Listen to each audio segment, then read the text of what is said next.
शुरू करते हैं।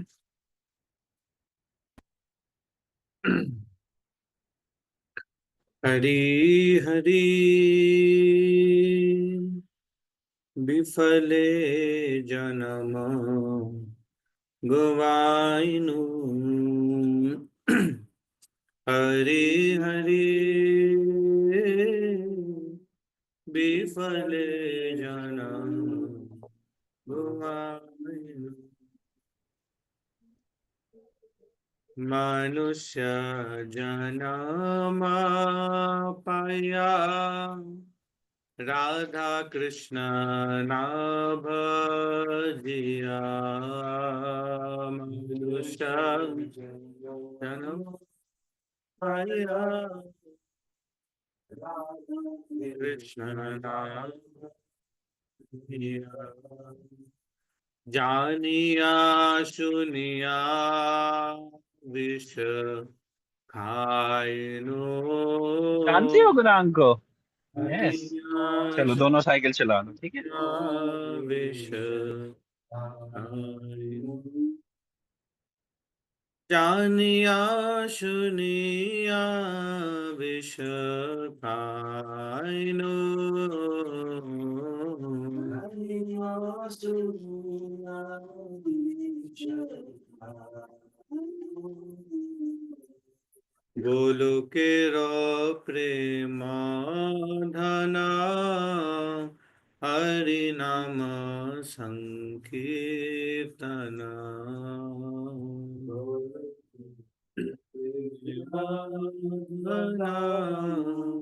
हरि नाम संकीर्तन। रति न जन्मिलो केनो रति न जन्मिलो केनो रति न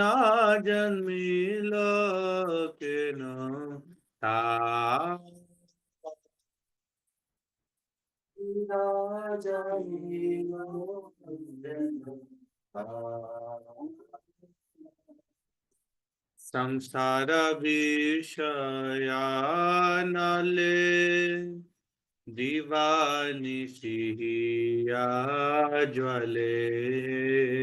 संसार विषयानले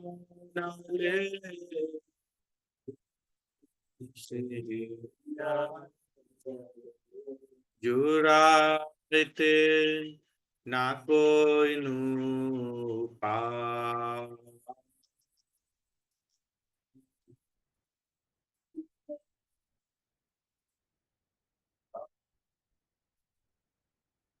जुराते ना कोई नू पा।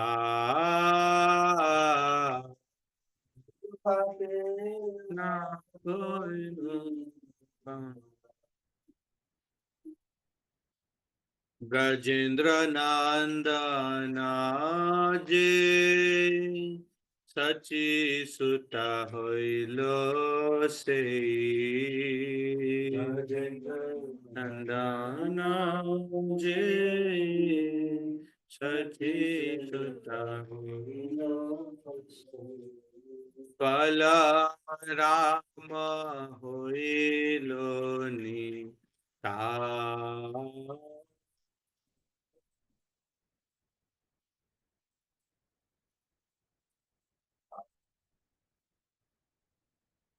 काल राम होइलो निता।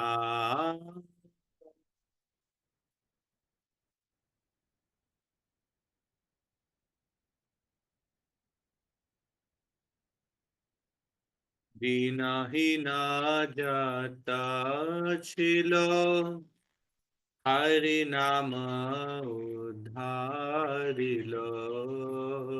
বিনাহীন যাতা ছিল হরি নাম তার সাক্ষী জগাই মদা।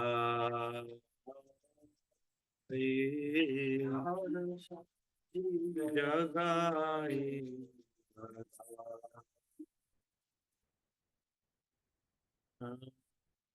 आहा प्रभु नंद सुत वृषभानुसुत जुत।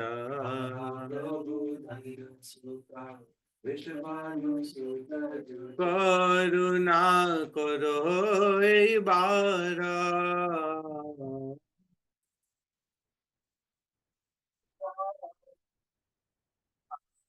করুণা করো এইবার। করুণা করো এইবার। নারোত্তম দাসে কয় না ঠেলিও রাঙ্গা পায়ে।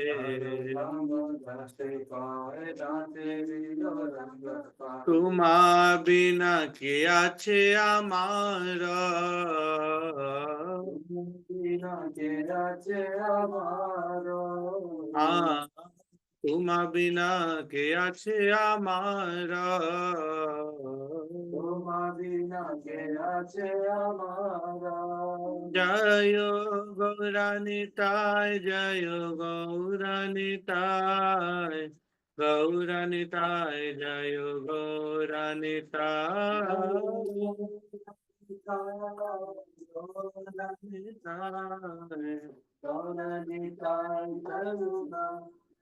Hare Krishna, Hare Krishna, Krishna Krishna, Hare Hare, Hare Rama, Hare Rama, Rama Rama, Hare Hare, Hare Krishna, Hare Krishna, Krishna Krishna,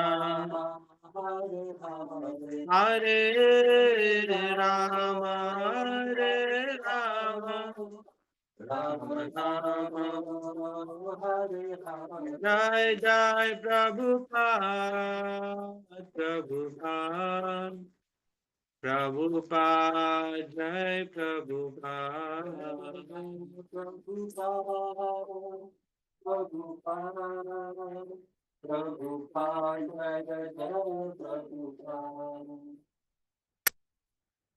हरे कृष्णा। तो बहुत ही सुंदर सा ये भजन है। इसको नरोत्तम दास ठाकुर ने लिखा है ना। नरोत्तम दास ठाकुर के द्वारा लिखा गया ये भजन है। और शिला प्रभुपाद को ये भजन बहुत प्रिय था, है ना। शिला प्रभुपाद इसको गुनगुनाते थे फ्री टाइम में। हाँ, तो काफी इसको गुनगुनाया करते थे शिला प्रभुपाद इस भजन को। और बहुत प्रिय भजन था शिला प्रभुपाद जी का ये।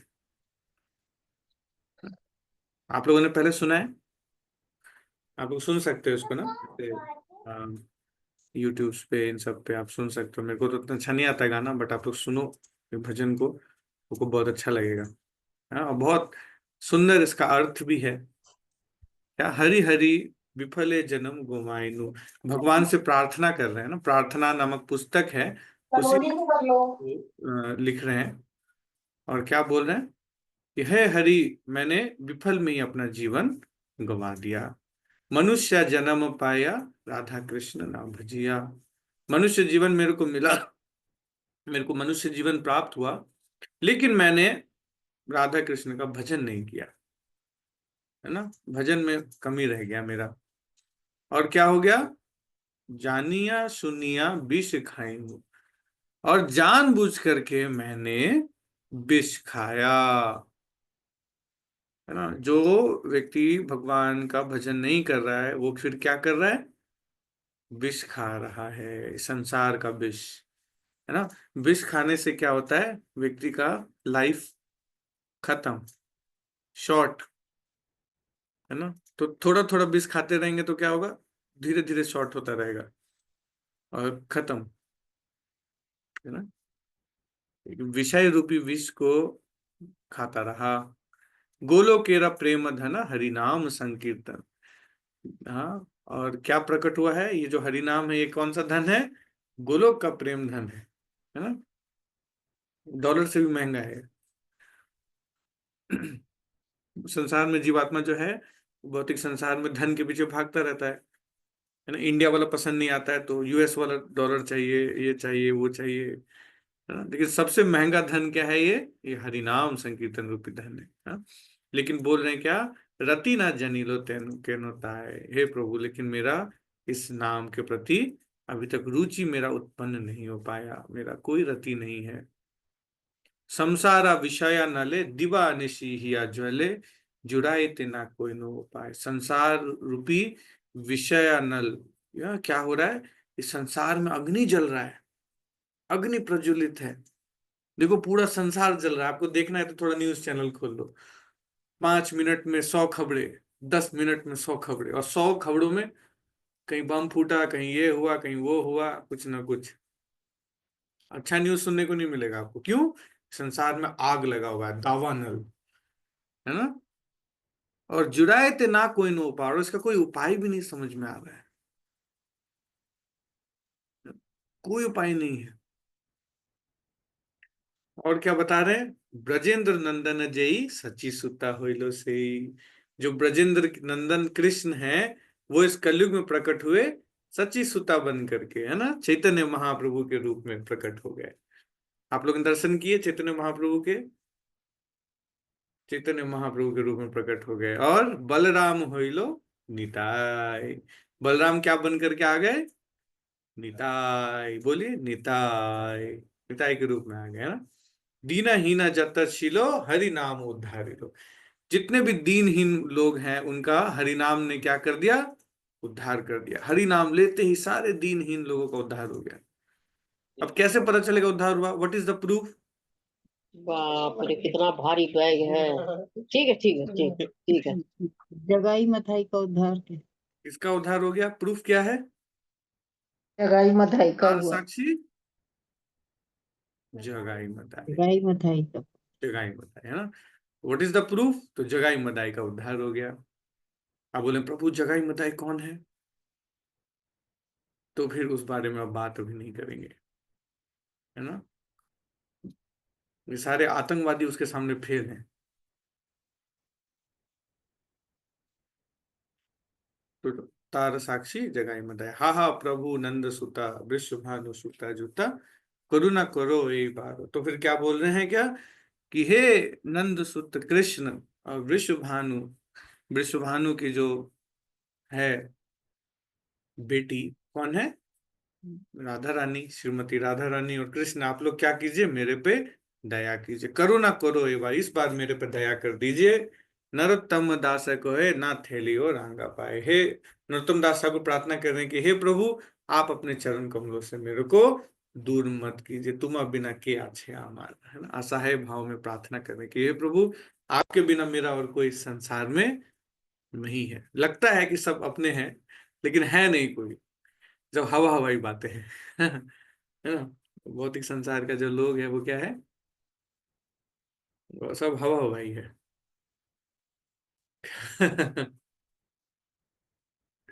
तुम बिना के अच्छे हमारा, आपके बिना कोई मेरा नहीं है इस संसार में। जो बुद्धिमान व्यक्ति होता है ना, वो इस बात को समझ जा लेता है कि इस संसार में भगवान, है ना, गुरु गौरांग के अलावा और कोई शेल्टर नहीं है। Third party, no third party recharge, only two party, only guru and Gaurang, this is the thing.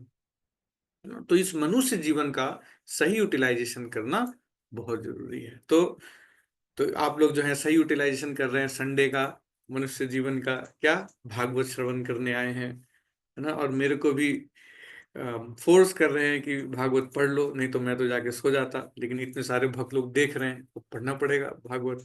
तो अब हम लोग ध्रुव महाराज की कथा को आगे बढ़ाते हैं, लेकिन पहले प्रार्थना कर लेते हैं और फिर चर्चा को शुरू करेंगे। ओम अज्ञानतिमिरान्धस्य ज्ञानाञ्जनशलाकया चक्षुरुन्मीलितं येन तस्मै श्रीगुरुवे नमः। श्रीचैतन्यमनोभीष्टं स्थापितं येन भूतले स्वयं रूप कदा मह्यं ददाति स्वपदान्तिकम्। वन्देऽहं श्रीगुरो श्रीयुतापदकमलम् श्रीगुरून् वैष्णवांशः श्रीरूपं साग्रजातं सहगण रघुनाथामृतं तं सजीवं साद्वैतं सावधूतं परिजनसहितं कृष्ण चैतन्य देवं श्री राधा कृष्ण पादान सहगण ललिता श्री विशाखान्वितांश। हे कृष्ण करुणा सिंधु दीन बंधु जगतपते गोपेश गोपिका कांत राधा कांत नमोस्तुते। तप्त कांचन गौरांगी राधे वृंदावनेश्वरी वृषभानुसुते देवी प्रणमामि हरिप्रिये।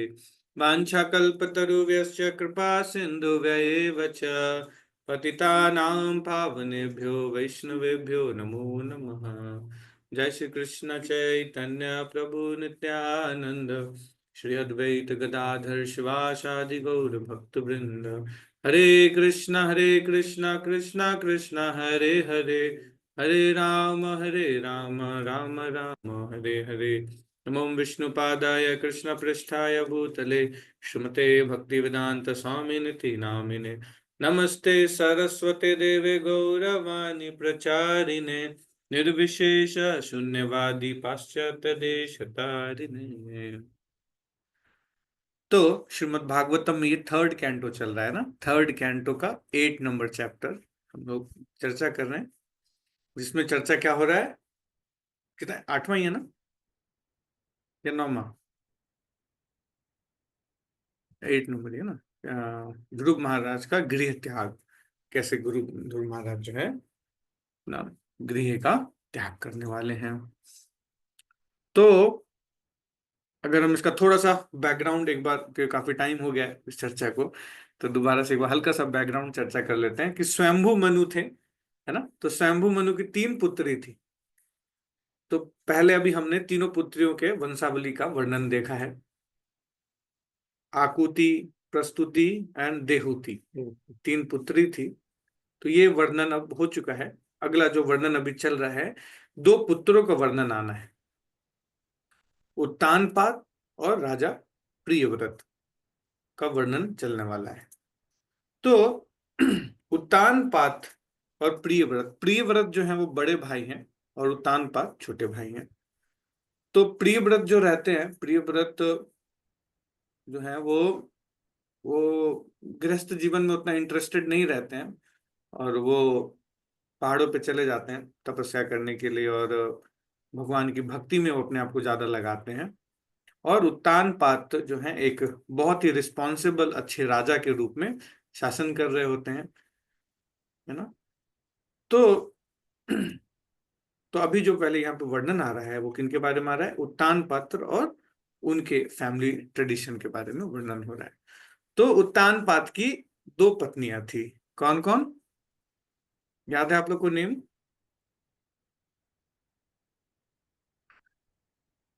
लिख सकते हैं आप लोग कमेंट पे, कमेंट बॉक्स में आप लोग चाहे तो लिख सकते हो। क्या नाम थी? 2 पत्नियां थी उनकी। हाँ, Suniti, yes very nice, Suniti. और दूसरा सुरुचि, है ना, सुरुचि, सुरुचि और सुनीति। सुरुचि, तो उत्तानपाद की सुरुचि में ज्यादा रुचि थी, तो और सुनीति में कम रुचि थी उसकी, तो ज्यादा अट्रैक्टेड रहता था वो सुरुचि के प्रति। तो अब तो एक बार की घटना है, वो घटना क्या है कि महाराज उत्तानपाद अपनी जो है बैठे हुए थे राज सिंहासन पे, और जो सुरुचि है और उसका पुत्र उत्तम, उत्तम जो था वो महाराज की गोद में था, गोद में खेल रहा था, है ना। तो दूसरा जो थी सुनीति, सुनीति के पुत्र थे ध्रुव महाराज, है ना। तो एक 5 साल का बालक है तो एक नेचुरल इंक्लिनेशन रहता है कि पिताजी की गोद में बैठे, है ना, पिताजी का प्रेम प्राप्त करे, एक बच्चे का नेचुरल इंक्लिनेशन रहता है। और जब देख रहा है कि दूसरा भाई पिताजी की गोद में बैठा है, तो एक बच्चे के अंदर स्वाभाविक इच्छा आता है कि वो भी अपने पिताजी का स्नेह प्राप्त करे। थोड़ा बैठे, है ना। तो ध्रुव जो है वो प्रयास कर रहे थे अपने पिताजी की गोद में बैठने का, लेकिन क्योंकि वहां पे सुरुचि खड़ी थी, तो उत्तानपाद ने ज्यादा ध्रुव को एंटरटेन नहीं किया, वो उसको अपने गोद में नहीं बिठाए। और ये चीज ध्रुव के लिए बहुत शॉकिंग था कि उनके पिताजी जो हैं वो उनको वैल्यू नहीं कर रहे हैं। और प्लस जो सुरुचि वहां पे थी, सुरुचि ने बोल दिया क्या कि तुम राज सिंहासन पे बैठने के, अपने पिता का प्रेम प्राप्त करने के लिए अभी क्वालिफाइड नहीं हो। तुमको अगर क्वालिफाइड होना है तो तुमको पहले मेरी कोख से जन्म लेना पड़ेगा, है ना। अगर तुम मेरी कोख से जन्म लिए होते तो शायद तुमको क्वालिफिकेशन होता, है ना। जाओ जाके भगवान से प्रार्थना करो, और कोई तुम्हारी रक्षा नहीं कर सकता। जाओ भगवान से प्राप्त करो कि तुम्हारे मेरी कोख से जन्म हो तो तुमको शायद राज सिंहासन में कभी बैठने का मौका मिले। हाँ, व्यर्थ प्रयास मत करो। तो ध्रुव जो है इस बात से बहुत खिन्न हुए, बहुत खिन्न हुए, और वो गए अपनी माँ के पास। उनकी माँ का नाम क्या है? सुनीति, है ना। जैसा नाम है और वैसा ही उनका चरित्र भी है, सुनीति, है ना। जिसकी नीति क्या है? सु मतलब फेवरेबल, फेवरेबल टू भक्ति, है ना। जिसकी नीतियां हैं फेवरेबल टू भक्ति, सुनीति। तो सुनीति को उत्तानपाद उतना पसंद नहीं करते थे, और अपनी माँ के पास जाकर के ध्रुव महाराज बता रहे हैं कि देखो, सुरुचि ने ऐसा ऐसा बोला, मेरी विमाता ने मेरे से अच्छे से व्यवहार नहीं किया। तो जनरली अगर ऐसा होता है तो ऐसे कंडीशन में व्यक्ति क्या करता है? रिएक्ट करता है कि क्या इसकी इसकी इतनी हिम्मत कैसी हुई, इसकी ऐसी की तैसी, चलो अभी सुरुचि की सारी रुचि निकालता हूं, अभी बाहर करते हैं, चलो। लेकिन बहुत ही जबरदस्त रिप्लाई है जो सुनीति दे रही है। तो वही चर्चा अभी हम लोग यहाँ करने वाले हैं इस कॉन्टेक्स्ट में। आप लोग जानना चाहते हो क्या रिप्लाई किया सुनीति ने, है ना। बहुत इंपॉर्टेंट चीज है।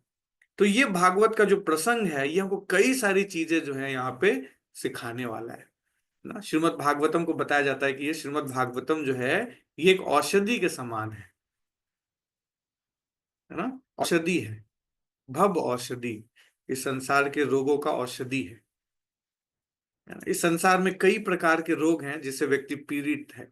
एक तो फिजिकल लेवल पे होता है, उसके लिए तो बड़े बड़े हॉस्पिटल्स हैं, है ना। मेदांता है, एम्स है, ये है वो है।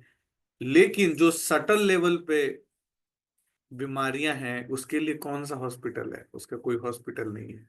क्या क्या है वो सटल बीमारियां जो हम सबके हृदय में बैठी हुई है? आप लोगों को पता है सटल बीमारियां? आप लोग लिख सकते हो चैट बॉक्स में, है ना? और जिसका सॉल्यूशन किसी मेडिकल में नहीं है, किसी मेडिसिन में नहीं है, उसका सॉल्यूशन कहाँ छुपा है? श्रीमद् भागवतम के श्रवण में। जो व्यक्ति श्रीमद् भागवतम का श्रवण करता है वहां मेडिसिन छुपा हुआ है ना। भव औषधि श्रोत मनोभिरामात, है ना। क्या है ये जो भागवत है? ये किसके समान है? ये भव औषधि, इस भव संसार का एक औषधि है। और ये क्या करता है? मनोभिरामात, मन को बहुत आराम देता है। जब कोई व्यक्ति श्रीमद् भागवतम श्रवण करता है उसको मन को बहुत आराम होने लगता है ना। श्रील प्रभुपाद कहते थे क्या, ये जो भागवत है ये किसके समान है? ये मेडिसिन की तरह है। आपको समझ में आए या ना आए, आप सुनते रहिए, सुनते रहिए। अगर ये अंदर जाएगा तो ये अपना काम जरूर करेगा। तो ना बड़ा अच्छा आप लोगों ने बता रहे कि काम, क्रोध, जेलसी, यस, मोह, मद, मत्सर्य, लालच, धन धन, द्वेष, लस्ट, एंगर, पर दुख सुखी। प्रबंध बड़ा अच्छा शब्द लिखे, बहुत अच्छा है। दूसरों को जब दुखी देखता है ना तो व्यक्ति के हृदय में आह्लाद आता है। जैसे प्रहलाद को आह्लाद आ रहा था नरसिंहदेव भगवान को देख के, हमको आह्लाद कब आता है? दूसरों को दुखी देख के। हृदय आह्लाद, है ना, मोह अहंकार, यस, तो ये सब कहाँ बैठा है? ये सब हृदय में बैठा है। और इसके लिए कोई मेडिसिन नहीं है, किसी स्टोर पे आपको कोई मेडिसिन नहीं मिलेगा। इसका मेडिसिन किधर है? इसका मेडिसिन श्रीमद् भागवतम में, है ना। तो चलिए हम लोग जानते हैं कि सुनीति किस तरीके से जो है क्या रिप्लाई करती है सुनीति, है ना। ये बहुत इंपॉर्टेंट चीज है, हम सबको सीखना चाहिए कि कैसे अलग अलग परिस्थितियों में, है ना, भक्तों को रिस्पॉन्ड करना सीखना बहुत इंपॉर्टेंट चीज है। रिएक्ट एंड रिस्पॉन्ड, तो क्या करना चाहिए हम लोगों को? रिस्पॉन्ड, कैसे रिस्पॉन्ड करना चाहिए किस सिचुएशन में। तो चलिए हम लोग देखते हैं।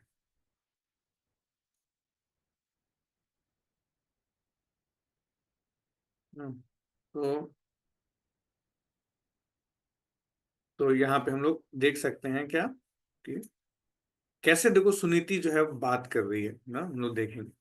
प्रिय पुत्र, तुम्हारी विमाता सुरुचि ने जो कुछ कहा, यद्यपि वह सुनने में कटु है, किंतु यह सत्य है।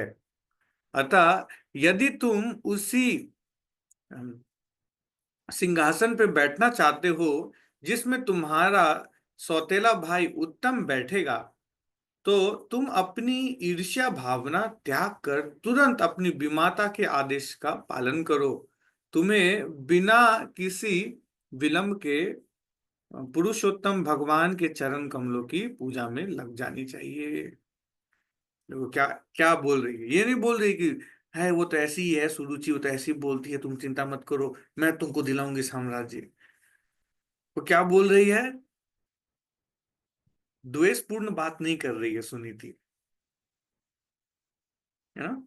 इसीलिए इसका नाम है सुनीति, जिसकी नीति क्या है? कृष्ण कॉन्शियस नीति, principles based on Krishna consciousness, that is Suniti.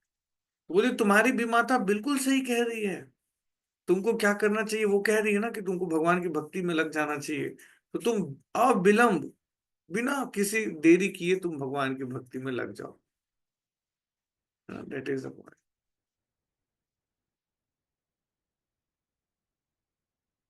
Generally parents का टेंडेंसी होता है ना, किसी का भी कोई बच्चा है कुछ है तो उसका टेंडेंसी होता है क्या कि वो ना अपने बच्चों को वो दिखाना चाहते हैं कि मेरा बेटा जो है सही है, मेरा बेटा क्वालिफाइड है, मेरा बेटा ऐसा है, मेरा बेटा ऐसा है। जनरली एक ना किसी माता पिता का एक रहता है कि मेरा बेटा। बट यहाँ देखो सुनीति कैसे समझा रही है। बोले तुम्हारी भी माता सही कह रही है, तुमको भगवान की भक्ति करनी चाहिए ना। तो तुम बिना विलंब किए तुम क्या करो? तुम भगवान की भक्ति में लगो, है ना। तो ऐसे माता पिता होने चाहिए ना। माता पिता को कैसा बनना चाहिए? ऐसा बनना चाहिए जो अपने पुत्र को क्या कर सके? मटेरियल बॉन्डेज से मुक्त कराने में हेल्प कर सके ना। माता पिता का परम कर्तव्य है, पालन पोषण करने का परम चीज क्या है? क्या करना? अपने बच्चों को मटेरियल कंडीशन से मुक्त कराने के लिए eligible banana. This is the prime duty of parents. Prime duty ये नहीं है कि आप कितना अच्छा मकान खरीद के और कितना पैसा इकट्ठा करके अपने पुत्र और पुत्रियों को दे दो। That is not prime duty, है ना। देखो अगर आपका बच्चा अपने पाँव पे खड़ा हो गया, है ना, तो उसके लिए पैसा इकट्ठा करने की जरूरत नहीं है, वो खुद कर लेगा मैनेज, है ना। और अगर बच्चा बदमाश बन गया तो भी उसके लिए पैसा इकट्ठा करने की जरूरत नहीं, कितना भी इकट्ठा कर लो वो जाके सब डुबा देगा। सब जाकर के क्या करेगा? कहीं जेल में तो कहीं कोर्ट में आपको जाके सारा पैसा डूब जाएगा। तो दोनों कंडीशन में ना आपको कुछ इकट्ठा करने की जरूरत नहीं है ना। सुपुत्र है तो फिर बहुत अच्छा, खुद ही करेगा। और अगर कुपुत्र है तो भी बहुत अच्छा, कुछ इकट्ठा मत कीजिए। वो साला ले जाके टाइटैनिक की तरह डुबाएगा, ऐसा डुबाएगा कि कभी नहीं निकल के आएगा वो। तो ये चीज है, तो इस चीज को समझना चाहिए, है ना। तो पेरेंट्स को किस बात पे ध्यान देना चाहिए क्या? कि बच्चों को हम कैसे इस भौतिक बंधन से मुक्त कराने के लिए एलिजिबल बनाए। तो इसी पॉइंट ऑफ व्यू से सुनीति ने बहुत अच्छी बात बोली कि तुमको क्या करना चाहिए, तुरंत भगवान के चरण कमलों की पूजा में लग जाना चाहिए। अब देखिए आगे क्या कह रही है सुनीति ने कहा। कोई पढ़ना चाहते हैं आप लोगों में से?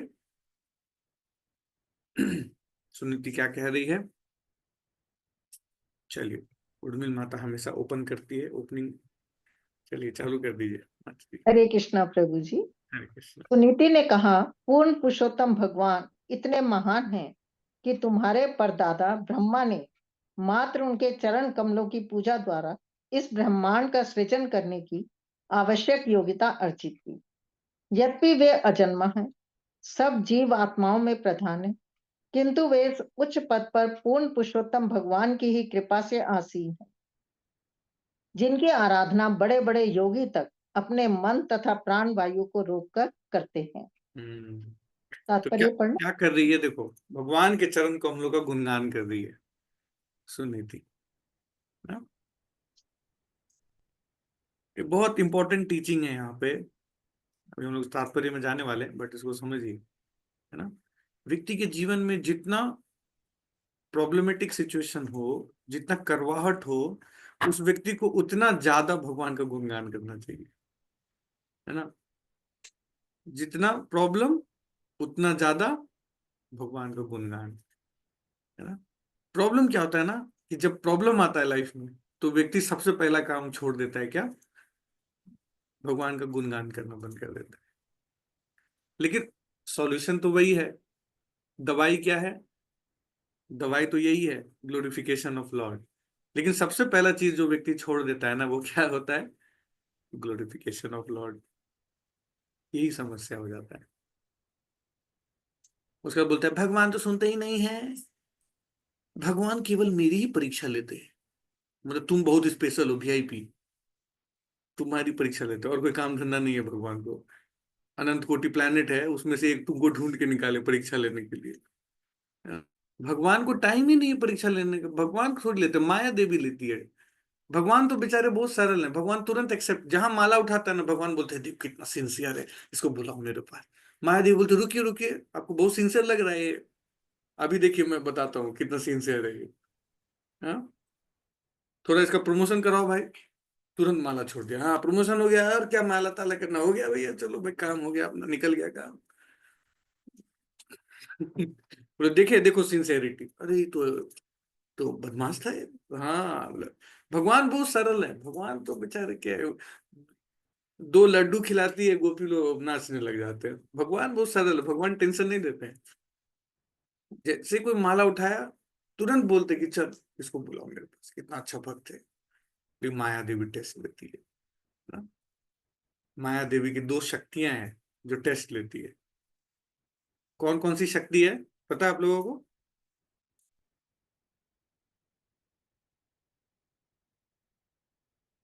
माया देवी की दो शक्तियां हैं जो टेस्ट लेती है जीवात्मा के।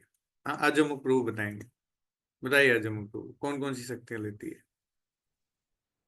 हरे कृष्ण प्रभु जी।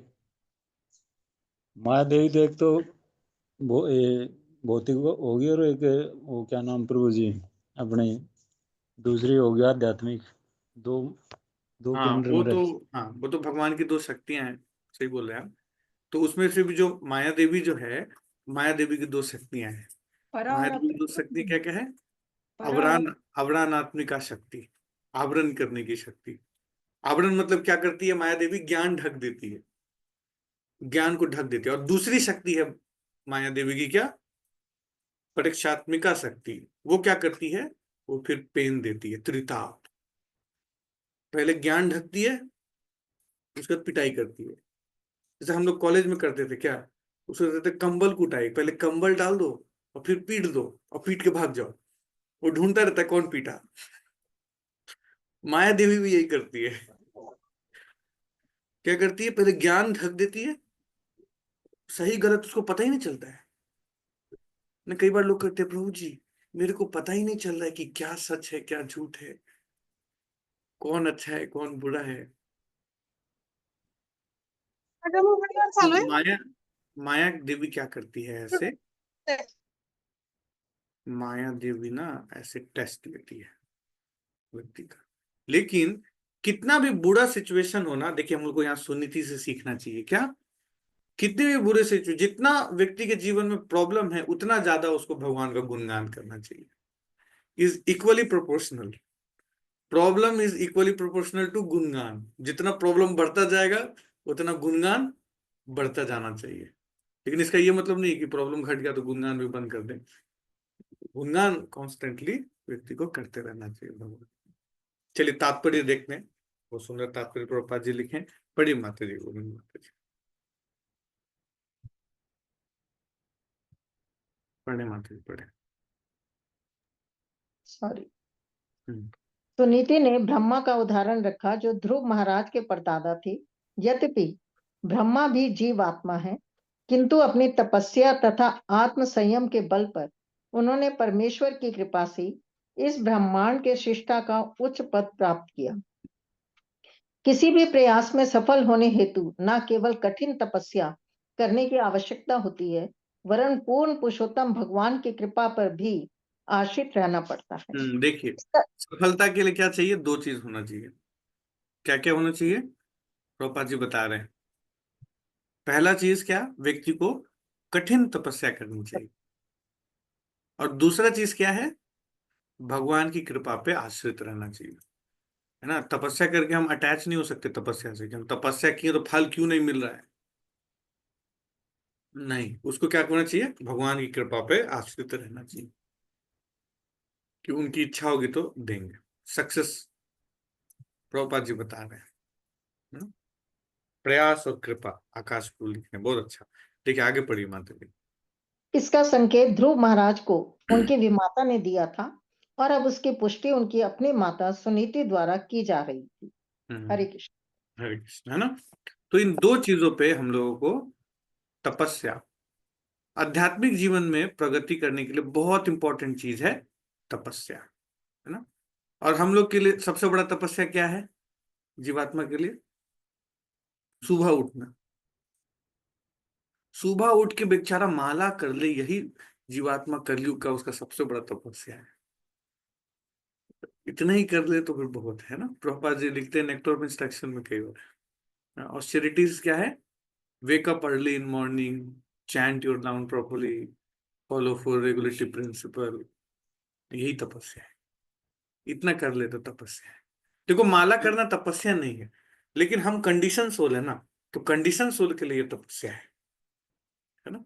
मेडिसिन जो है वो कड़वा लगता है, मेडिसिन कड़वा लगता है, लेकिन अगर व्यक्ति ठीक हो जाए तो फिर वो दिक्कत नहीं है। जैसे नेक्टर ऑफ इंस्ट्रक्शन में रूप गोस्वामी क्या बताते हैं कि जैसे अगर किसी को जॉन्डिस है और उसको अगर गन्ने का जूस पिलाया जाए तो उसको बहुत कड़वा लगता है, लेकिन अगर वो रेगुलर पीता रहे पीता रहे पीता रहे तो उसका जॉन्डिस ठीक हो जाएगा और फिर उसको वो मीठा लगने लगेगा। तो उसी तरीके से हरि नाम लेना अच्छा नहीं लगता है कंडीशन सोल को, उसको मन करता है यूट्यूब चला ले, 2 मिनट यूट्यूब देख लेता तो अच्छा रहता है, वो अच्छा नहीं लगता है।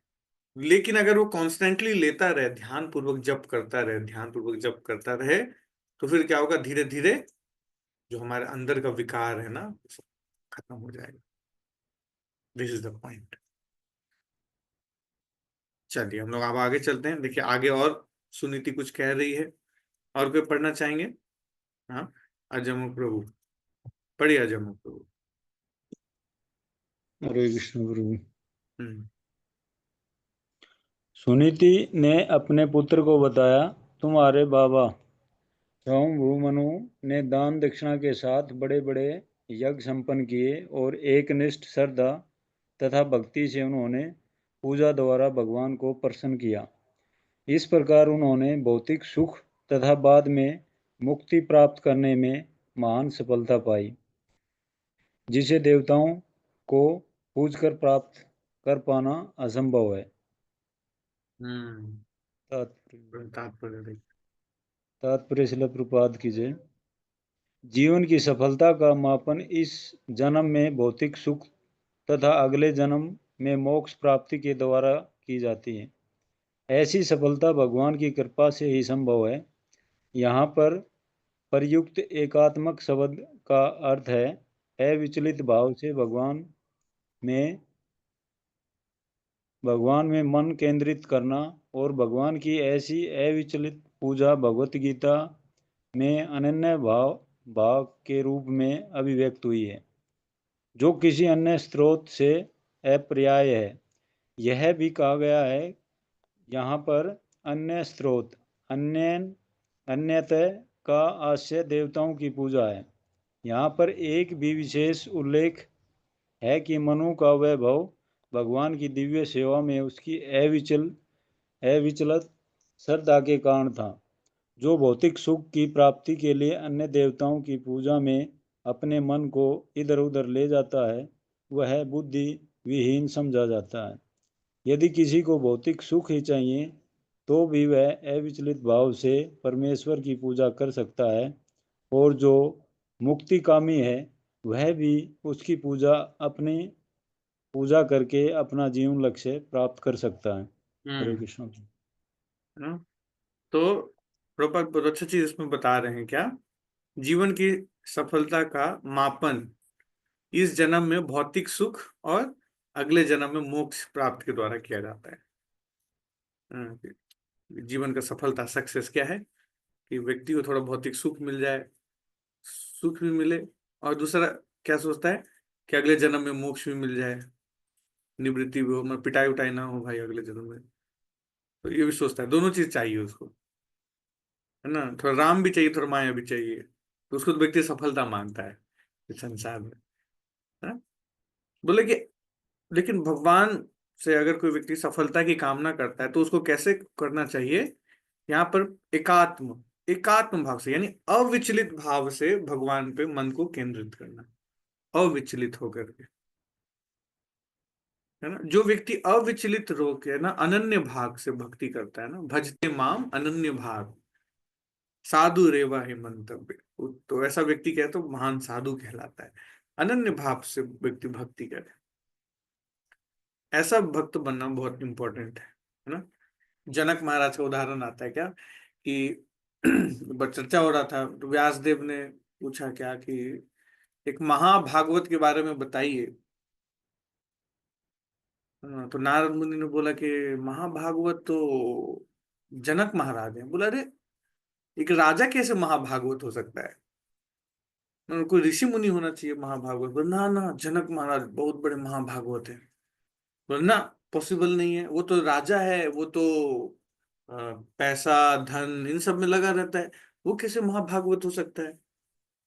बोला नहीं, वही महाभागवत है। तो उनकी परीक्षा लेने के लिए गए व्यासदेव जी गए, बोले कि मैंने श्रीमद् भागवत लिखा है, मैं आपको भागवत सुनाना चाहता हूँ, आप सुनेंगे। बोला अरे नेकी और पूछ पूछ चालू हो जाइए, जितना सुनाना है सुनाइए। सब काम वाम छोड़ के आके बैठ गए भागवत सुनाने के लिए, और व्यास देव जी भागवत सुनाना शुरू किए, एकदम भागवत पे चर्चा कर रहे हैं। और उधर कौन सी नगरी में रहते थे जनक महाराज? जनकपुरी, मिथिला मिथिला में। मिथिला बाबा जी कौन से वाले जनक हैं ये? सीता वाले। ओके, मिथिला हाँ, तो मिथिला मतलब क्षेत्र के बहुत बड़े राजा थे ना। तो व्यास देव जी सुना रहे हैं, उनको कथा सुना रहे हैं। तो उधर से कुछ सैनिक आए भागते हुए, महाराज महाराज महाराज शहर में आग लग गया। बोले अरे कोई बात नहीं, तुम भी बैठो यहाँ पे भागवत सुनो, कितना अच्छा भागवत चल रहा है, डिस्टर्ब कर रहा है, भागवत चल रहा है। शहर में आग लग गया। उसके बाद चर्चा चले जा रहा है, व्यास देव जी बोले जा रहे हैं। एक दिन पूरा बीत गया, दूसरा दिन शुरू हो गया, वो भागवत बोले जा रहे हैं। दूसरे कुछ सैनिक और भागते हुए आए, बोले महाराज महाराज क्या हुआ? महाराज अग्नि जो है वो राजमहल की तरफ प्रवेश कर रही है। कोई बात नहीं, तुम भी बैठो भागवत सुनो, इतना अच्छा भागवत चर्चा हो रहा है, तुम क्या भाग रहे हो इधर उधर। ओ भागवत सुने जा रहे मगन है। बोले महाराज महाराज, फिर और भक्त लोग आए भागते हुए, बोले महाराज अग्नि जो है कमरे में प्रवेश कर गई है। महाराज महाराज यहाँ से आपको प्लान करना चाहिए। बोला अरे प्लान व्लान छोड़ो, इतना अच्छा भागवत चल रहा है, सुनो यहाँ बैठ के चुपचाप। वो भागवत सुन रहे, भागवत सुन रहे। हाँ, बोले महाराज अग्नि जो है बस अब आपके पास पहुंचने वाली है महाराज, महाराज। बोले व्यास देव जी यहाँ से उठ नहीं रहे हैं, सुनाने वाला नहीं उठ रहा है, तो सुनने वाला कैसे उठ जाएगा? सुनो बैठ के भागवत। हाँ, और उनके शरीर पे अग्नि लग गया और फिर भी बैठ करके भागवत सुन रहे। तो व्यास देव जी वहां भागवत रो दिए, महाराज मैं आपकी परीक्षा लेने आया था, आप सच में महाभागवत है ना? आप सच में महाभागवत है। क्यों? तो आप अविचलित भाव से भगवान पे आपका मन केंद्रित है ना? तो जो व्यक्ति का भाव ऐसा अविचलित भाव होता है ना, इसको कहते हैं अविचलित। किसी भी परिस्थिति में उसका मन जो है भगवान से हटता नहीं है ना? इसको कहते हैं अविचलित। तो ऐसे भाव से जब कोई व्यक्ति अनन्य भाव, भजते मां अनन्य भाव, गीता में वर्णन आता है। अविचलित भाव से व्यक्ति को क्या करना चाहिए? भगवान का भक्ति करना चाहिए। इन की को पत्ता हिला और हम जाके सो गए, प्रभु जी तो weather is not good, temple नहीं आ पाएंगे, पत्ता हिल रहा था। भक्त लोग एकदम छुई मुई हो जाते हैं। ऑफिस जाने के लिए तो बाप रे बाप, फ्लड में तैर के भी चले जाएगा ऑफिस। अब मंदिर आने के लिए प्रभु जी 2-4 बूंद गिर गया था रोड में, कैसे आते मंदिर? तुरंत मंदिर नहीं आएगा। क्या ना, माया के लिए एक्टिव रहता है, भगवान के लिए सो जाता है जाके, है कि नहीं? लेकिन उल्टा होना चाहिए एक्चुअली। अविचलित भाव से व्यक्ति को भगवान की भक्ति करनी चाहिए। जब कोई व्यक्ति ऐसे अविचलित भाव से भगवान की भक्ति करता है ना, तब भगवान उस पर प्रसन्न होकर के कृपा करते। जैसे हमारे सठ गोस्वामी ना क्या किए, जितना कुछ था सब छोड़ करके ब्रज आ गए। चैतन्य महाप्रभु की ऐसी कृपा हुई, क्या कंठ कोपिन धारण करके आगे ब्रज में और शास्त्र लिख रहे हैं और ढूंढ रहे हैं राधा कृष्ण को, विरह में ढूंढ रहे हैं। हे राधे ब्रज देवी के चललिते, हे नंद सुनो कुता। हे नंद कहाँ हैं आप? हे राधे ब्रज देवी के आप कहाँ हो? कहाँ ढूंढूं मैं आपको?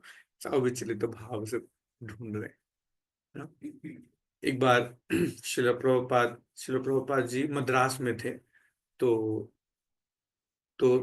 छोटी बच्ची है सरस्वती, नाम तो होगा सरस्वती, तो वो वहीं पे खेल रही थी। तो जिस व्यक्ति के घर में रुके थे ना, वो बहुत अमीर व्यक्ति था, तो उसने सिल्वर का कृष्ण का उसको ना डॉल गिफ्ट किया। तो सिल्वर का था और उसको लेकर के वो खेल रही थी। वो माई कृष्णा खेल रही थी। प्रभुपाद ने देखा कि अरे बाप रे, तो बहुत महंगा डॉल है। तो प्रभुपाद ने वैसा ही सिमिलर डॉल मंगाया और वो वाला डॉल ले लिया।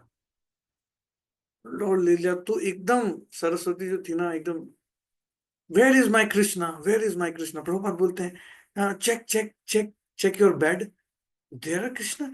जाके बेड में चेक करिए, हाँ where is my Krishna, where, हाँ okay okay check your cupboard. वो जाके कबोर्ड खोल रही है, देख रही है, छोटी सी बच्ची है, where is my Krishna, where is my Krishna ना। और बोले कि वहां देखो, चारों तरफ जा जाके देख रही है ना। और फिर देखती कि प्रभुपाद पीछे हाथ किए हुए हैं। हाँ, तो भाग करके आती है, प्रभुपाद को पकड़ लेती है, बोलते हैं प्रभुपाद है कृष्णा। तो प्रभुपाद बताते हैं सब क्या, देखो ये बच्ची जो ऐसे भाग रही है कृष्ण के लिए ना, यही भाव किसका है? ये सठ गोस्वामियों का भाव है। सठ गोस्वामियों का भाव है क्या? हे राधे ब्रज देवी के चललिते, हे नंद सुनो कुता ना। इसको कहते हैं अविचलित भाव से जब कोई व्यक्ति भक्ति करता है ना, तो वो ऐसा प्रेम विकसित करता है भगवान के प्रति। हम लोगों का मतलब ही नहीं, ठीक है नहीं है कृष्ण नहीं, क्या करें हम तो, कोई दिक्कत नहीं है, पराठा खाओ, कृष्ण नहीं मिले कोई बात नहीं, प्रसाद तो मिल रहा है ना, प्रसाद मिलते रहना चाहिए। उसमें कोई रुकावट नहीं होना चाहिए। कृष्ण में एक दो जन्म बाद भी मिल जाए, क्या दिक्कत है ना। एक बार प्रभुपाद के एक डिसाइपल थे, वो पढ़ रहे थे सेकंड चांस, प्रभुपाद की बुक है ना, छोटा बुक, सेकंड चांस पढ़ रहे थे। तो प्रभुपाद, इस जीवन में तो लग नहीं रहा है कि हम भगवत धाम जा पाए, can I wait for second chance? Rascal, this is your second chance, don't wait for second chance, है ना। In this life only, just focus, है ना। तो व्यक्ति को बस क्या करना है, ज्यादा मेहनत नहीं करना हम लोग को। आज भी हमारे मंदिर में आए श्रीवास प्रभु आए थे, सीनियर, वो बोल रहे थे Prabhupada said just chant 16 round and follow 4 regulative principle, in this life only you will go back to home, back to God. आज ज्यादा कुछ नहीं करना है हमको, तो 16 माला का जप करना है अविचलित भाव से, और साथ में 4 नियम का पालन करना है। अगर कोई व्यक्ति भक्तों के संग में रहे तो इतना करना तो डिफिकल्ट नहीं है, बस यही है।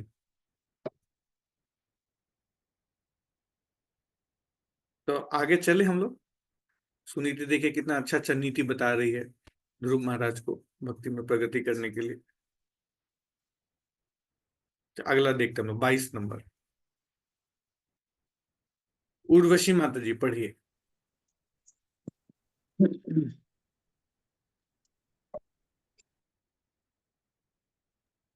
हरे कृष्ण प्रभु जी।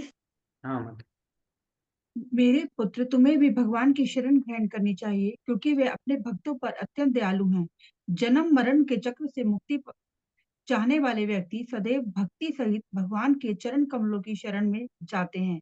अपना निर्दिष्ट कार्य करके पवित्र होके तुम्हें अपने हृदय में भगवान को स्थिर करो और एक पल भी विचलित हुए बिना उनकी सेवा में तन्मय रहो। तात्पर्य श्रील प्रभुपाद की जय। सुनीति ने अपने पुत्र को जो भक्ति योग की पद्धति बताई, वह साक्षात साक्षात्कार की आदर्श विधि है। प्रत्येक व्यक्ति अपना स्वाभाविक वृत्ति परक कार्य करता हुआ उसी के साथ ही अपने हृदय में भगवान को बसाए रख सकता है। स्वयं भगवान ने भगवत गीता में भी अर्जुन को यही उपदेश दिया था, लड़ते रहो और मन में मुझे धारण किए रहो। कृष्ण चेतना में सिद्धि चाहने वाले प्रत्येक निष्ठावान व्यक्ति का यही आदर्श होना चाहिए। इस प्रसंग से में रानी सुनीति ने अपने पुत्र को उपदेश दिया कि भगवान भृत्य वत्सल कहलाते हैं, अर्थात वे अपने भक्तों पर अत्यंत दयालु हैं। उसने कहा, तुम्हें अपनी विमाता से अपमानित होकर रोते हुए मेरे पास आए हो, किंतु मैं तुम्हारा भला नहीं कर सकती। किंतु कृष्ण अपने भक्तों पर इतने दयालु हैं, यदि तुम उनके पास जाओगे तो उनकी वत्सलता तथा उनकी मृद व्यवहार मुझ जैसी लाख लाख माताओं से भी बढ़कर होगा। जब कोई दूसरा किसी का दुख घटा पाने में असमर्थ रहता है, तो कृष्ण ही भक्त की सहायता करते हैं। सुनीति ने इस पर बल दिया कि भगवान तक पहुंचने की क्रिया सरल नहीं है, वरन आध्यात्मिकता में बड़े चढ़े ऋषि तक इसकी खोज में रहते हैं। सुनीति ने यह भी बताया कि ध्रुव महाराज अभी 5 वर्ष के छोटे बालक हैं, अतः कर्म कांड द्वारा अपने आप को शुद्ध कर पाना उनके लिए संभव नहीं है। किंतु भक्ति योग की विधि से 5 वर्ष से भी कम आयु का बालक या किसी भी उम्र का व्यक्ति शुद्ध हो सकता है। भक्ति योग की यही विशिष्ट महत्ता है, अतः उन्हें देवताओं की या अन्य किसी विधि की पूजा करने की सलाह नहीं दी। उन्हें केवल भगवान की शरण में जाने को कहा, जिससे सिद्धि प्राप्त हो सके। जो ही मनुष्य अपने हृदय में भगवान को बसा लेता है, हर काम सरल हो जाता है और सफलता मिलती है। हरे कृष्ण। प्रभुपाद एकदम क्लियर कट बता रहे हैं क्या, कि अगर कोई व्यक्ति भगवान को अपने मन में बसा ले तो फिर क्या होगा, उसको जो है उसका हर काम सरल हो जाएगा, है ना। भगवान को अगर कोई व्यक्ति मन में बसा ले तो उसका हर काम सरल है। कथन चना स्मृते अस्मिन दुष्कर्म सुकर्म भवेत, है ना। कोई व्यक्ति अगर चैतन्य महाप्रभु का स्मरण करता है तो कृष्णदास कविराज गोस्वामी क्या कहते हैं, दुष्कर्म सुकर्म भवेत। जितना दुष्कर कार्य भी है वो क्या हो जाता है, सुकर्म हो जाता है ना। अगर कोई व्यक्ति विस्मृति कर दे, विस्मृते विपरीतम स्यात्, श्री चैतन्यम नमामितम, भूल गया तो बेचारा जो सरल काम भी है वो भी उसके लिए मुश्किल हो जाएगा। That is the thing. तो बहुत सरल भाषा में प्रभुपाद जी यहाँ पे समझा रहे हैं क्या, कि अल्टीमेटली ना वेलफेयर एक्टिविटी क्या है कि किसी व्यक्ति को भगवान से कनेक्ट करना, इससे ज्यादा और कोई सहानुभूति या सहायता कोई किसी की नहीं कर सकता है ना? हम लोग सोचते हैं ना कि हम इस तरीके से उसकी सहायता कर देंगे, हम उस तरीके से उसकी सहायता कर देंगे ना। अल्टीमेट किसी व्यक्ति का सहायता किस चीज में है, जब वो व्यक्ति ना उसको हम भगवान से जोड़े, है ना, उसको कृष्ण स्मृति दिलाएं, उसको भक्ति में आगे बढ़ाएं। यही अल्टीमेट वेलफेयर एक्टिविटी है। खाना खिलाना, कंबल बांटना, ये नहीं है वेलफेयर एक्टिविटी। इसको हम लोग को समझना चाहिए। अच्छा काम है, मॉरली बहुत अच्छा है, बट अल्टीमेट बेनिफिट उसको नहीं मिलेगा। थोड़े समय के लिए आप उसको सुख दे सकते हो, लेकिन अल्टीमेट सुख उसको कैसे मिलेगा, जब वो व्यक्ति भगवान से जुड़ेगा। बिना भगवान से जुड़ेगा कोई व्यक्ति सुखी नहीं रह सकता इस संसार में, दुखी ही रहेगा। कितना भी कुछ दे दो दुखी ही रहेगा। चीजें व्यक्ति को सुख नहीं दे सकती है। सुख कौन दे सकते हैं? कृष्ण दे सकते हैं, भगवान दे सकते हैं सुख, है ना। चीजें नहीं दे सकती सुख, है ना। जिसके पास कोई चीज नहीं है वो भी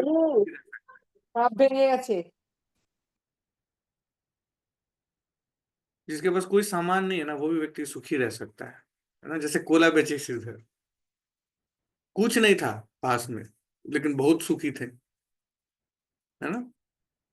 1 रुपया कमाते थे और 50 पैसा गंगा माता की सेवा में लगा देते थे, 50 पैसा का 25 पैसा जो है साधुओं की सेवा में लगा देते थे, और जो 25% बचा उसको अपने लिए रखते थे। क्या बचा? कुछ नहीं बचा, 25 पैसा बचा, है ना। उनका घर था जिसमें कोई छत नहीं था, बारिश होता था तो सारा सावर अंदर, है ना। एक लोटा था जिसमें 5 छेद था, पानी भरते थे तो फवारा निकलता था उसमें से।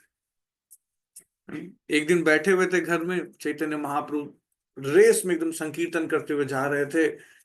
चांद काजी ना मृदंग तोड़ दिया था, चांद काजी मृदंग तोड़ दिया, तो चैतन्य महाप्रभु अपने बहुत सारे पार्षदों के साथ एकदम बहुत तेजी से बढ़ रहे थे, जा रहे थे। रास्ते में श्रीधर का घर पड़ा, तो चैतन्य महाप्रभु वहां रुक गए।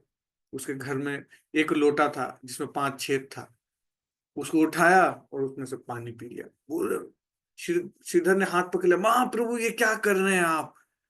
ये झूठा था, महाप्रभु ये आपके पीने लायक नहीं था ये।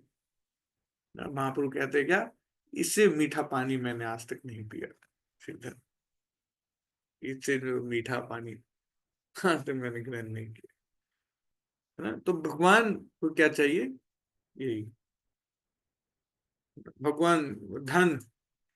भगवान, कुंती महारानी क्या कहती है कि भगवान कौन है? अकिंचन गोचर। अकिंचन के धन कौन है?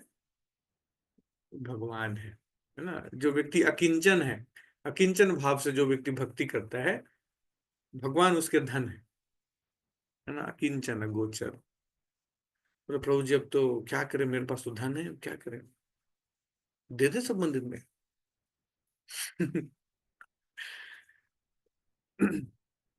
हाँ, लेकिन अपने धन को हर व्यक्ति को क्या करना चाहिए? भगवान की सेवा में लगानी चाहिए, सही भाव से। अगर व्यक्ति भगवान की सेवा में लगाता है तो बहुत इंपॉर्टेंट है ना। गृहस्थ का कर्तव्य है कि वो क्या करे, अपने धन को भगवान की सेवा में लगाए, साधुओं की सेवा में लगाए, तो उसका धन प्यूरिफाइड रहता है। वो धन फिर क्या करता है? व्यक्ति को सुख देता है। अदरवाइज जो धन आता है ना, वो लक्ष्मी नहीं आती है उसके घर में, महामाया आती है। वो दिखने में धन जैसा लगेगा लेकिन इल्यूजनरी। बोले बहुत धन है, बहुत धन है, बहुत धन है, लेकिन सुख है ना? सुख नहीं है। बहुत पैसा है, बहुत पैसा है, लेकिन सोता ऑफिस में है। बहुत पैसा है, घर में कौन रहता है? कुत्ता और नौकर। कुत्ता और नौकर सोता है घर में। आप कहाँ सोते हो? हम ऑफिस में सोते हैं, 19 घंटा काम करना पड़ता है। और खाते क्या है? बॉयल खाना खाते हैं, डायबिटीज हो गया है। नमक खा सकते हैं ना? ना, इतना गुस्सा किया अपने स्टाफ पे किया, बीपी बढ़ गया है, तो नमक भी नहीं खा सकते। अब हम शुगर फ्री खाना खाते हैं, शुगर फ्री। हाँ, चावल नहीं खा सकते, अब हम क्या करते हैं? बंदा गोभी को पीस करके वो चावल जैसा दिखता है। एक व्यक्ति ने मेरे को बताया, एक व्यक्ति के घर गया, मतलब Prabhu ji we are taking diets, so because now I have some hankering for rice, so we take मतलब कॉलीफ्लावर, कैबेज को चॉप करके उसको बॉईल करके थोड़ा राइस जैसा दिखता है, तो बोला कि मन को संतुष्टि हो जाता है और हम उसको खा लेते हैं। वाह, बहुत बढ़िया, बहुत बढ़िया, तालियां बजाइए, है ना। तो प्रभु देख लीजिए, अगर आपका लक्ष्मी प्यूरिफाइड रहेगा तो भले कम रहेगा, लेकिन हम क्या रहेंगे, सुखी रहेंगे। नहीं तो अदरवाइज धन रहेगा, लेकिन वो लक्ष्मी देवी नहीं वास करेगी। कौन वास करेगी? महामाया। वो भी वो भी देवी है, लेकिन उसका स्टाइल थोड़ा अलग है ना। एक एजुकेशन डिपार्टमेंट होता है और एक होम मिनिस्ट्री होता है। एजुकेशन डिपार्टमेंट में पढ़ाई लिखा के समझा दिया जाता है कि पढ़ लिख के समझ जाओ भाई कि कैसे जीना है एक अच्छे सिटीजन बन के। दूसरा होम मिनिस्ट्री समझाती है कि कैसे तुमको डंडा से मार मार के कि कैसे तुमको एक अच्छा नागरिक बन के जीना है। चॉइस हमारा है, क्या है ना, ये चीज है। तो व्यक्ति को ये समझना चाहिए। तो ये चीज जो है सुनीति देखो अपने पुत्र को समझा रही है, क्या तुम क्या करो, भगवान की शरण ग्रहण करो, क्योंकि तुम्हारे दादा इन लोगों ने भी भगवान की शरण ग्रहण करके अपने आप को कृतार्थ किया है। इंटरेस्टिंग है ना ये प्रसंग, अच्छा लग रहा है सब लोग को, है ना। तो ये भागवतम का महिमा है। कोई पहली बार भी सुने तो उसको आनंद आएगा, हाँ, और कोई जो बार बार सुन रहा है उसको भी आनंद आता है। निगम कल्प तरु गलितम फलम, ये क्या है? एकदम पका हुआ फल है।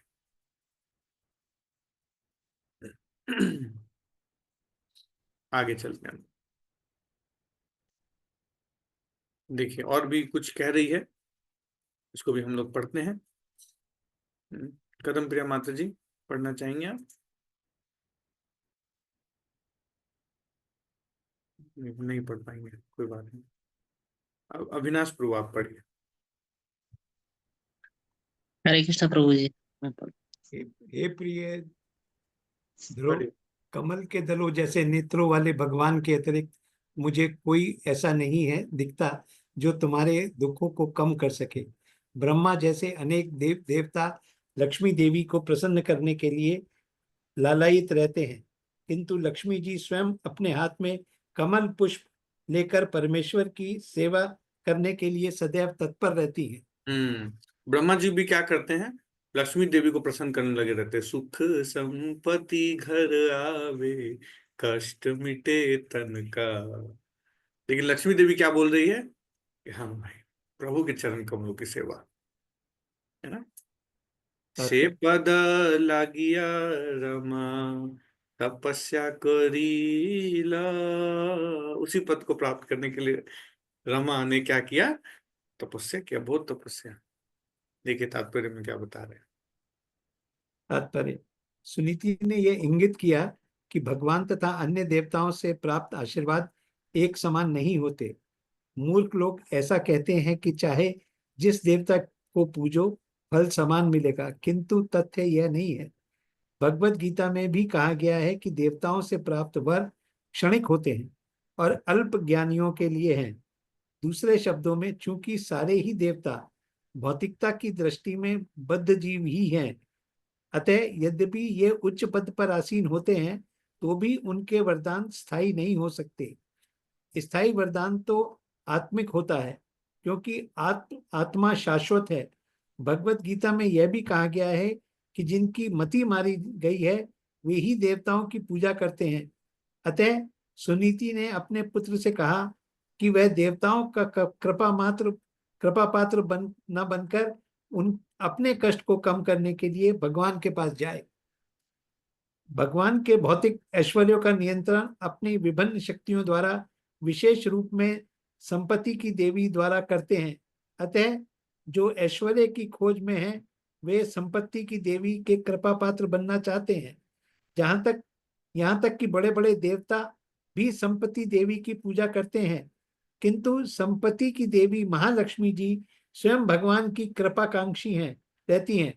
अतः जो मनुष्य भगवान की पूजा करता है वह संपत्ति की देवी के आशीर्वाद स्वतः प्राप्त कर लेता है। चूंकि जीवन की इस स्थिति में ध्रुव महाराज भौतिक ऐश्वर्य की खोज में थे, अतः उनकी माता ने ठीक ही सलाह दी कि भौतिक ऐश्वर्य के लिए भी देवताओं की पूजा न करके भगवान को पूजे।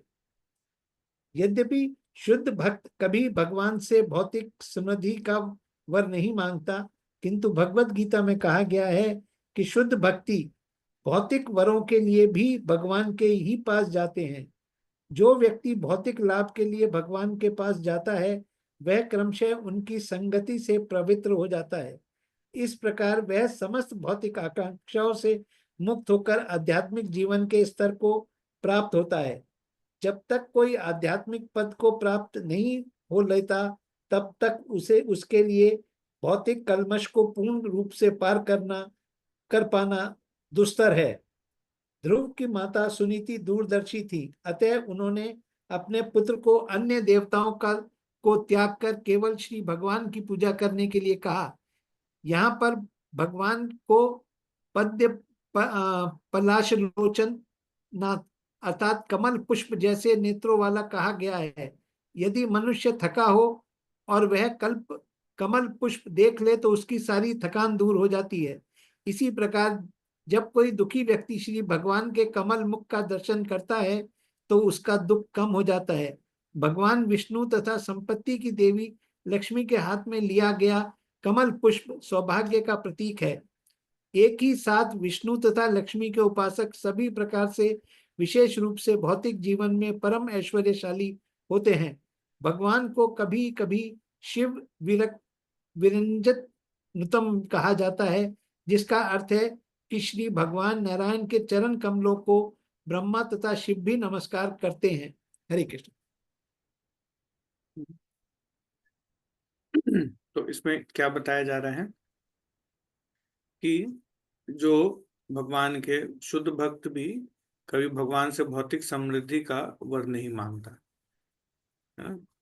किंतु भगवत गीता में क्या बताया गया है कि देवताओं के पास जो जा रहा है वो कौन है, उसकी मति भ्रष्ट हो गई है, भ्रष्ट मति वाला है। क्योंकि देवताओं के द्वारा जो व्यक्ति को वर मिलता है ना, वो क्या है, वो क्षणिक है। क्षणिक है मतलब टेम्पररी है। देवताओं से जब वर मिलता है तो उस चीज के पीछे नहीं भागना चाहिए ना। शॉर्ट टर्म प्लेजर के लिए हम भागेंगे तो फिर ह्यूमन लाइफ का जो पर्पस है ना, उसको कभी अचीव नहीं कर पाएंगे, है ना। एक होता है श्रेयस और एक होता है प्रेयस। जानते हैं श्रेयस मतलब क्या हुआ, श्रेयस कार्य, और प्रेयस कार्य मतलब She is God centered. हाँ, अब प्रेयस मतलब भौतिक चीजों के लिए Yes, मतलब अपने भौतिक सेटिस्फेक्शन के लिए। है ना। तो श्रेयस और प्रेयस, श्रेयस जो है लॉन्ग टर्म बेनिफिट, व्यक्ति को लॉन्ग टर्म बेनिफिट चाहिए, वो क्या है, भगवत प्रेम। और प्रयास मतलब प्रयास, मटेरियल चीजों के लिए प्रयास, भौतिक चीज इकट्ठा करने के लिए प्रयास, है ना।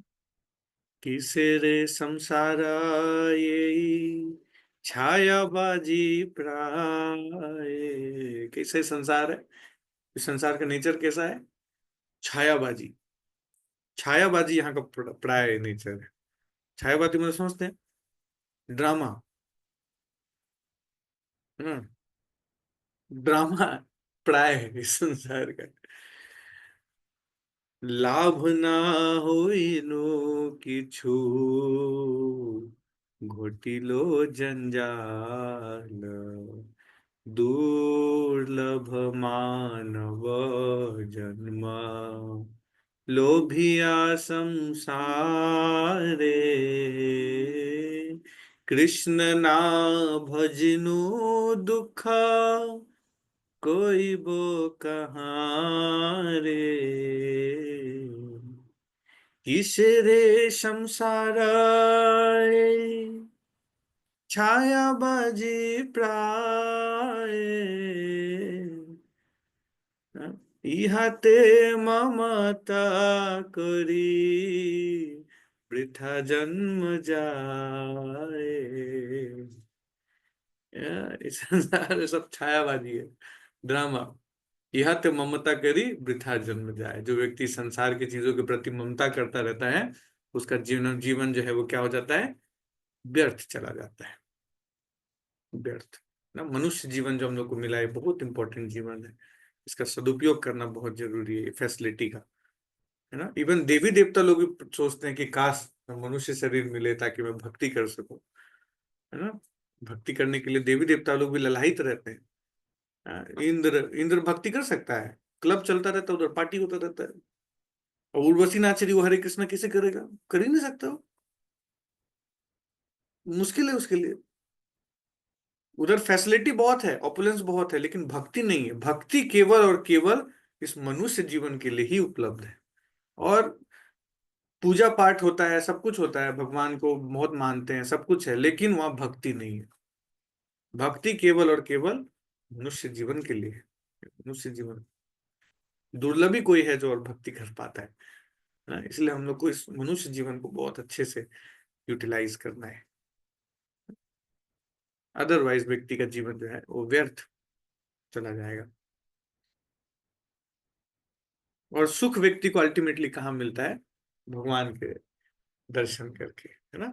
सुंदर से भगवान, कैसे आंख है उनके, भगवान की आंखें कमल नयन, है ना, कमल की तरह नयन है। वरहा पीरम नटवर वपू, हाँ, भगवान क्या करते हैं, वरहा पीड़म मतलब वह मोर पंख धारण किए हैं। नटवर वपू, और कैसे दिखते हैं, नटवर, नटराज की तरह खड़े रहते हैं, टेढ़े, है ना।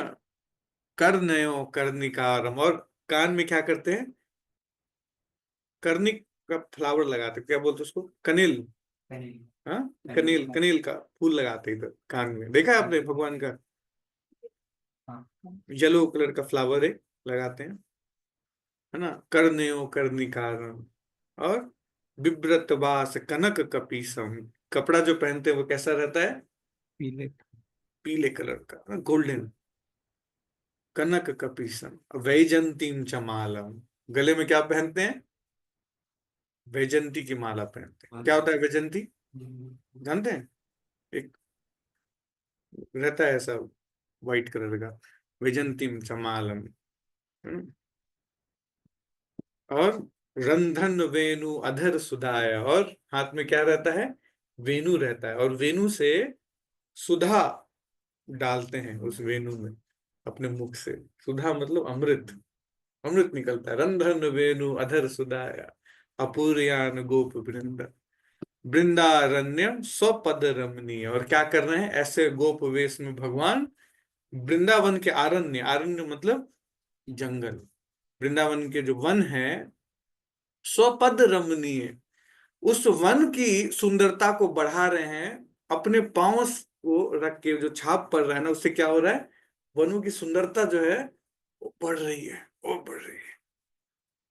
हाँ? वृंदारण्यम स्वपद रमणीयम प्रविशंति गीत कीर्ति, और सारे गोप वृंद जो है क्या कर रहे हैं, सारे लोग मिलके क्या कर रहे हैं, गीत कीर्ति, गीत गा रहे हैं, गुणगान कर रहे हैं। पेड़ पौधे वृक्ष, हाँ, मोर चिड़िया, हर कुछ क्या कर रहा है, भगवान का सब गुणगान कर रहा है ना। ऐसे श्लोक लोग हम लोग को याद होना चाहिए। कभी बैठे तो भगवान पे मेडिटेट करना है, तो क्या मेडिटेट करेंगे, कुछ याद नहीं आएगा आपको, सच ही नहीं याद आएगा। भगवान कहाँ याद आएंगे, कोई याद नहीं आएगा, जो देखा है वही याद आएगा ना आपको। नहीं तो वीडियो गेम याद आएगा, कुछ याद आएगा आपको, रील्स याद आएगा। ऐसे श्लोक याद होंगे ना, तब मेडिटेट कर सकता है व्यक्ति। है वरहा पीड़म नटवर वपु करण्यो कर्णिकारम, ऐसे याद, मेडिटेशन, है ना। महाप्रभु को स्मरण करना, कैसे स्मरण करोगे, आजानु लंबितो भुजो, कैसे उनके हाथ हैं, आजानु लंबितो भुजो, है ना। आजानु लंबितो भुजो कमलाय, कैसा उनके नयन कैसे हैं, कमल के समान। संकीर्तने कपितरो कमलाय दाक्षो विशंभरो, क्या उनका क्या नाम है उनका, विशंभरो द्विजवरो, और कैसे हैं? द्विज हैं, ब्राह्मण है ना, एकदम इतना यंग। और द्विज वो जो पहनते हैं, क्या बोलते हैं उसको, उपवीत, बहुत सुंदर लगता है दिखने में। विशंभरो द्विजवरो, है ना। आप देखो ऐसे श्लोक पढ़ोगे ना, आपको बहुत आनंद आएगा। हम लोग कुछ याद ही नहीं रहता, जाते भगवान के सामने ब्लैंक हो जाते हैं। वाह बहुत अच्छा कपड़ा पहना है, वेरी गुड, बहुत अच्छा चमक रहा है कपड़ा, अब देख के आ जाते हैं, वाह। हाँ, लोग मारा मारी करते हैं दर्शन करने के लिए। दर्शन करना है, दर्शन करना है, दर्शन करना है, जैसे क्या दर्शन करना है, आंख बंद कर लेता है और फिर चला जाता है। 1.5 घंटा लाइन में खड़ा रहा दर्शन करने के लिए, और जैसे भगवान के पास पहुंचा आंख बंद कर लेता है और चला जाता है। सब पर्पस लॉस्ट, गया दर्शन करने, दर्शन किया ही नहीं, बाहर आ गया, है ना। तो हम लोग को नहीं सीखना चाहिए, जब हम लोग दर्शन करने के लिए लाइन में खड़े रहते हैं ना, तो जो लाइन में खड़ा रहने का टाइम है ना, वो प्रिपरेशन का टाइम है। प्रिपेयर योर कॉन्शियसनेस कि अब मैं दर्शन करने वाला हूं। कैसे प्रिपेयर करेगा? या तो भजन याद करके, या फिर श्लोक याद करके अपने कॉन्शियसनेस को प्रिपेयर करो कि मेरे को जो है 10 सेकंड का टाइम मिलेगा भगवान को देखने का, और उस लंबी लाइन में चलते चलते आओ, फिर 10 सेकंड दर्शन करो, है ना। तो आप दर्शन करो या ना करो, फिर भगवान जरूर आपका दर्शन करेंगे, ऐसे कॉन्शियसनेस रहेगा तो, है ना। ये ज्यादा इंपॉर्टेंट है और ये फुलफिल हो जाएगा, है ना? लोग आते हैं भगवान के दर्शन के लिए और मारा मारी कर, और बोलते ये जो इस्कॉन वाले हैं, वीआईपी लाइन बना के रखे हैं, हम लोग जनरल वाले हैं, हम ऐसे खड़े रहेंगे लाइन में। और 75 गाली दे करके भगवान के पास जब पहुंचेगा, तो भगवान उसको क्या बोलेंगे? वाह बहुत बढ़िया, तुम लाइन लगा के आया है, 75 गाली दे के आया भक्त लोग को, तुमको बहुत कृपा मिलेगा, जाओ आगे बढ़ो। है ना। तो लाइन में लगने का टाइम वो किसका टाइम है? वो कॉन्शियसनेस को प्रिपेयर करने का टाइम। व्यक्ति को अपना कॉन्शियसनेस प्रिपेयर करके जाके दर्शन करे, तो कितना आनंद आएगा उसको, है ना। चैतन्य महाप्रभु ऐसे भगवान का दर्शन करते थे, जिस भी स्थान में जाते थे ना, 10 श्लोक पहले वहां पे बोलते थे। आप देखो चैतन्य चरितमृत में, चैतन्य भागवत में, जहां जा रहे हैं वहां पे पहले श्लोक बोल रहे हैं। नरसिंह देव भगवान के दर्शन कर रहे हैं, श्लोक बोल रहे हैं, है ना। ये चैतन्य महाप्रभु सिखा रहे हैं हम लोग को कि कैसे भक्ति करना है, कैसे रिलीज करना है भक्ति को। तो ये सब चीजें सीखना हम लोग को बहुत जरूरी है ना। ये सब सीखेंगे तो हम सच में भक्ति में ना डीप हो पाएंगे। अगर किसी व्यक्ति को ना भक्ति में, देखो एक तो है सतह पे रहना। सतह पे रहने का मतलब क्या है? एक होता है सतह पे रहने वाला भक्त, फेस्टिवल में आया, बहुत नाचा, प्रसाद खाया, प्रभु जी बहुत अच्छा फेस्टिवल, आप लोग बहुत अच्छा कीर्तन करते हैं, अच्छा लगा कि थैंक यू वेरी मच, अगले फेस्टिवल में आएंगे। Festival devotee. अब सतह में रहेंगे ना, तो सतह में रह के बहुत लंबे समय तक व्यक्ति भक्ति नहीं कर सकता, है ना। सतह में रहने वाला जो मछली होती है, उसको चिड़िया खा जाती है ना। उसी तरीके से माया देवी उड़ा के ले जाएगी उसको कुछ समय के बाद। कुछ समय बाद कोई और बाबा पसंद आ जाएगा, तो चलो ठीक है, इससे अच्छा कोई दूसरा बाबा आ गया मार्केट में, अब उसके यहाँ लाइन लगाते हैं। फिर वो बाबा पसंद नहीं आया, चलो अब तीसरे उसके यहाँ लाइन लगाते हैं। अरे उस बाबा के यहाँ जो है वो हनी निकल रहा है दीवारों से, चलो लोटा लेके गया हनी लाने के लिए, हनी कलेक्ट करके ला रहा है। तो हनी तो तुमको ऐसे ही मिल जाएगा मार्केट में, पैसे देके लाइन लगा के लेने की क्या जरूरी है तुम। वो आप समझिए इस चीज को, है ना। भक्ति में जब तक व्यक्ति डेप्थ में नहीं जाएगा ना, अब जब आप समुद्र में डेप्थ में जाते हैं तो क्या मिलता है? मोती मिलता है ना। जब भक्ति में व्यक्ति डेप्थ में जाता है ना, तब उसको रियलाइजेशंस मिलते हैं, मोती।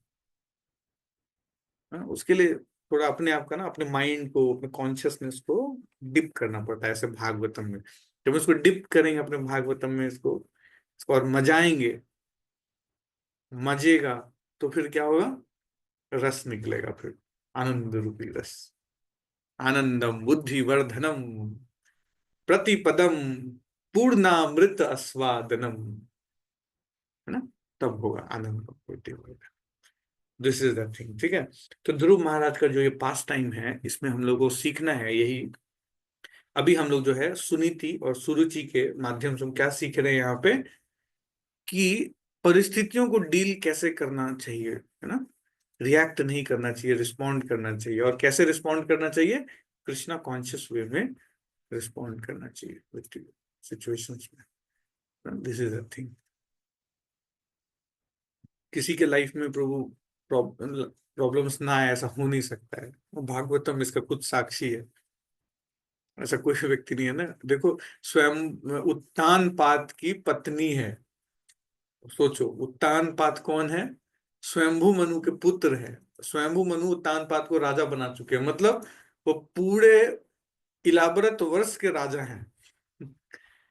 पहले भारतवर्ष नहीं था, इलाबरत वर्ष था। पूरे इलाबरत वर्ष के राजा हैं वो उत्तानपाद, और उसकी पत्नी है ना। उसके जीवन में भी कलेश है। किसी व्यक्ति संसार में ऐसा नहीं है जो सुखी रह सकता है, लेकिन उसको कृष्ण भावनामृत वे से चीजों को देखना सीखना चाहिए। हम लोग, जब व्यक्ति सीख जाता है इस चीज से ना, तो यही जीवन की सार्थकता है, ये सफलता है। ठीक है, तो आज हम लोग यहीं तक इसको विराम देते हैं। हम लोगों ने अभी तक पढ़ लिया है कितने नंबर श्लोक तक? 23 नंबर श्लोक तक। 23। तो अब आगे हम लोग चर्चा बढ़ाएंगे। मैत्री उवाचा, नेक्स्ट बार उवाचेंगे। ठीक है, तो आज हम लोग यहीं विराम देते हैं। किन्हीं का कोई प्रश्न है तो पूछ सकते हो। हरे कृष्णा। श्रील प्रभुपाद की